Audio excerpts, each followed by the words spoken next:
बिस्मिल्लाहिर्रहमानिर्रहीम अस्सलामु अलैकुम रहमतुल्लाह। आसिफ अली जरदारी को आईनी अदालत की जानिब से एक बहुत बड़ी थ्रेट का सामना है और ये वाली थ्रेट किसी वक्त भी चल सकती है। एक बहुत बड़ी तलवार अदालत की जानिब से आसिफ अली जरदारी के ऊपर लटका दी गई है और ये तलवार है ना सिर्फ इस्तिस्ना ख़त्म करने की बल्कि आसिफ अली जरदारी को डिस्क्वालीफाई करने की, ना अहल करने की। ये किसी वक्त भी चल सकती है क्योंकि जहाँ पर अब आसिफ अली जरदारी ने पंगा लिया है, यहाँ से निकलना बड़ा मुश्किल हो गया है।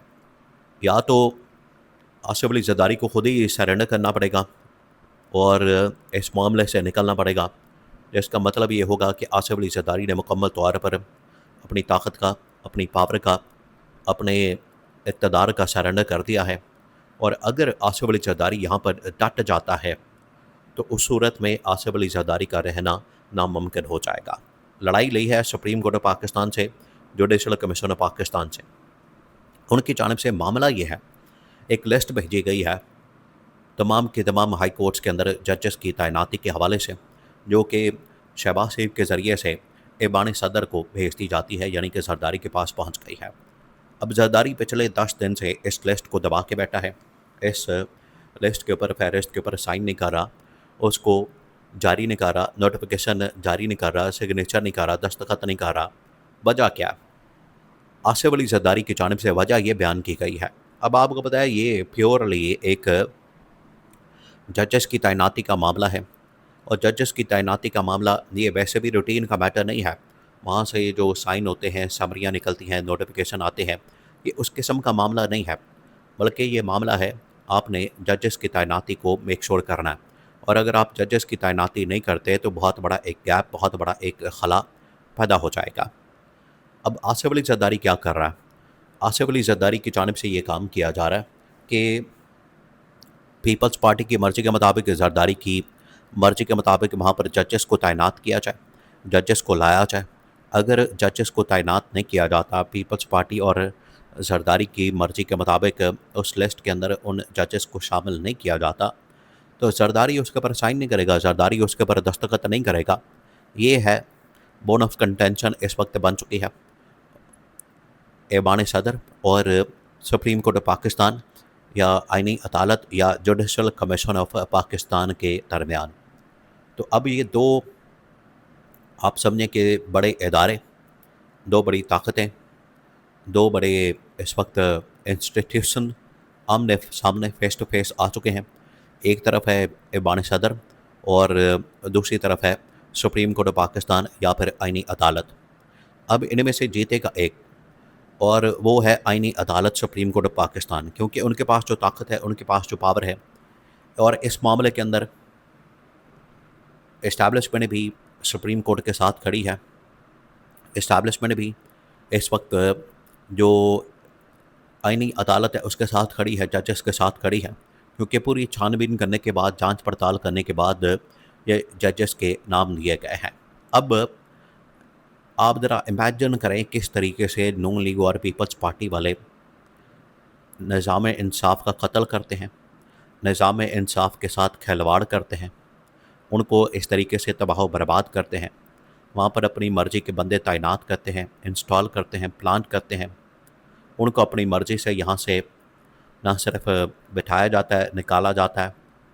और ये जो इनकी हरकत होती है, तैनातियाँ, अपॉइंटमेंट्स, अपने लोगों को लाना बिठाना, उसकी वजह से बाद में इदारों की तबाही फिर जाती है। तो ये एक, आप कह लें कि सिस्टमैटिकली इदारों को तबाह बर्बाद करते हैं। अब आप ज़रा सोचें, इनकी अपनी कंपनियाँ, इनके अपने इदारे, इनकी अपनी बड़ी बड़ी जायदादें, प्रॉपर्टियाँ, बैंक बैलेंस, ऑफशोर कंपनियाँ हैं, शुगर मिलें हैं, कोई किसी के पास कोई मिल है, किसी के पास कोई मिल है। ये किसी सूरत नून लीग वाले अपनी कंपनियों के अंदर हमजा शहबाज को, राना सनाउल्लाह को, एहसन इकबाल को, ख्वाजा आसिफ को, किसी एक को ला के नहीं बिठाएंगे। इनको पता है कि ये तबाही फेर देंगे, ये नाकाब लोग हैं, ना अहल और नालायक लोग हैं। बिल्कुल उसी तरीके से पीपल्स पार्टी वालों को पता है कि ये जो टॉप लीडरशिप मौजूद है, बिलावल को या फिर शहरी रहमान को या फिर शर्जील इनाम मेमन को, या फिर इस तरह से और बड़े जो लंबी लिस्ट, यूसुफ रज़ा गिलानी, राजा परवेज़ अशरफ, इनको ला के कभी भी अपनी कंपनियों के अंदर नहीं बिठाएंगे। इनको पता है कि अगर ला के बिठा दिया तो ये कंपनी का बेड़ा गर्क कर देंगे, कंपनी की तबाही फेर देंगे, कंपनी का ये दिवालिया निकाल देंगे। तो ये ला के बिठाते हैं वहाँ पर किसको? नाअहल और नालायक लोगों को।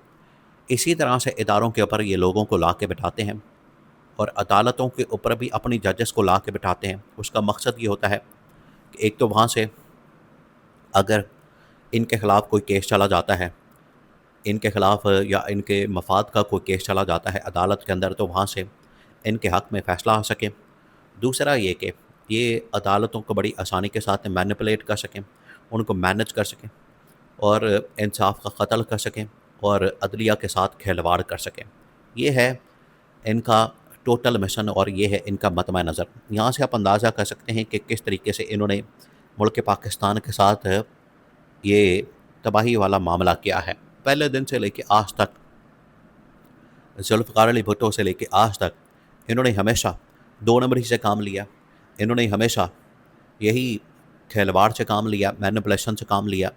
वो चाहे अवाम के जेबों के ऊपर डाका मारना हो, वो चाहे अवाम के मैंडेट के ऊपर डाका मारना हो, या फिर इस तरह से इदारों के साथ खिलवाड़ करना हो। इनकी जानिब से हमेशा यही तरीक़ा वारदात इस्तेमाल किया जाता है।